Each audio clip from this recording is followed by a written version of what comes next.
Welcome to Chapter 9. In Chapter 9, we're going to cover the center of gravity, center of mass, and centroid of a body. Yeah. So, what is the applications and what is the necessity to actually study this chapter? In order for us to design a structure, example in this case is a water tank here. We want to design what is the support of the water tank here, what kind of joint to be here. We need to actually know the weight of the tank, yeah, as well as the location, so that we know where to place the supports. Yeah, that is one example.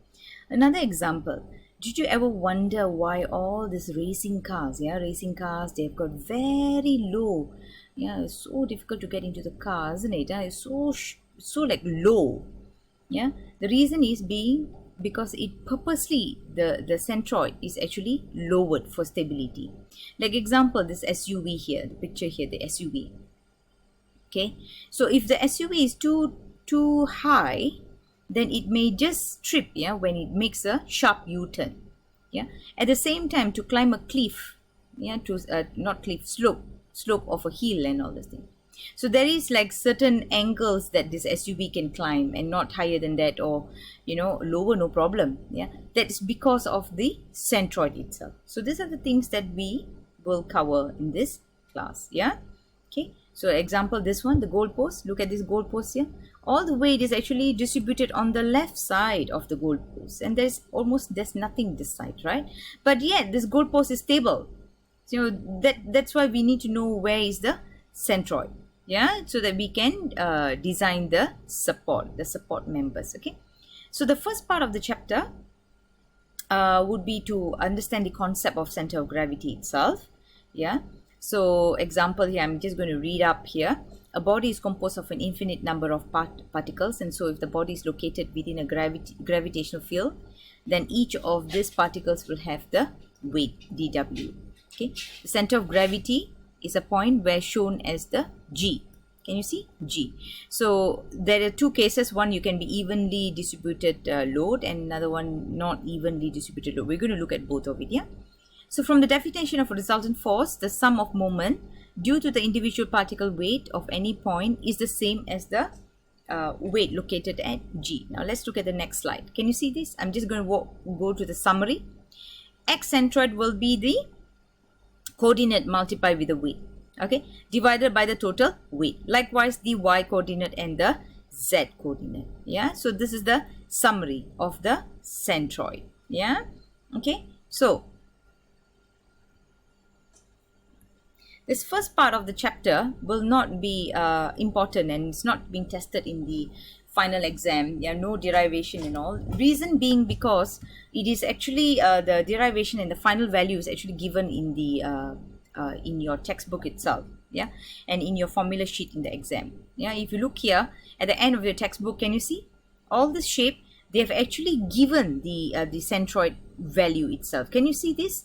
Okay, like example, this one, can you see the C here? And the centroid would be r sine theta over theta. And let's move here to this quarter circle. Let's look at this quarter circle.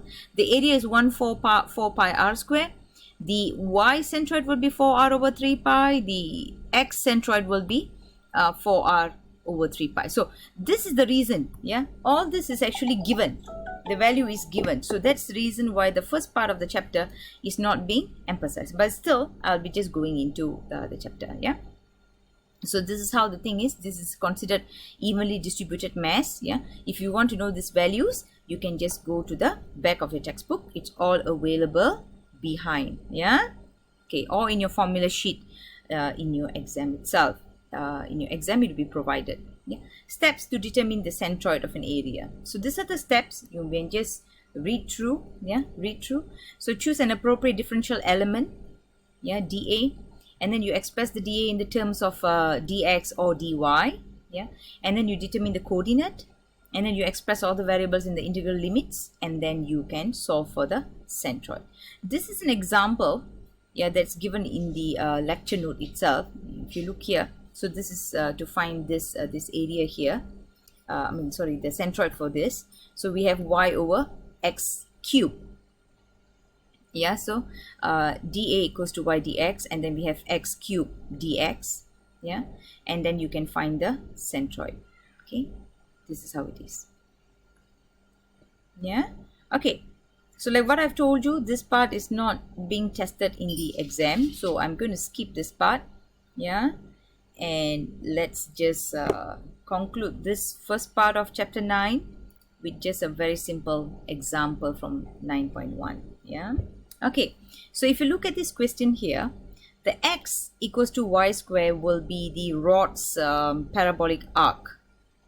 Yeah, so what you have to do here is that you have to find the centroid value for x and for y. So how do you find that? Yeah, okay, so the length,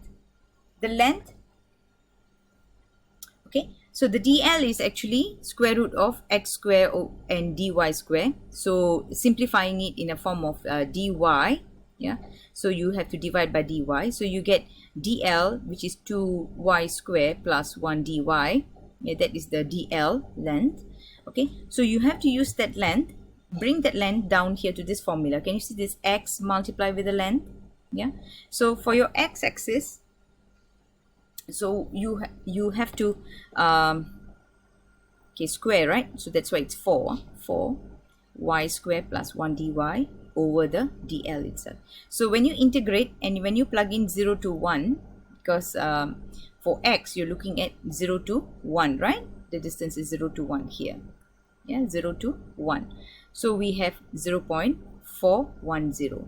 And then you repeat the same thing, but this time around for the y, so you have to multiply y inside, not x but y. Yeah, so if you plug in and you multiply, you will get 0.574. So what is the meaning of this value?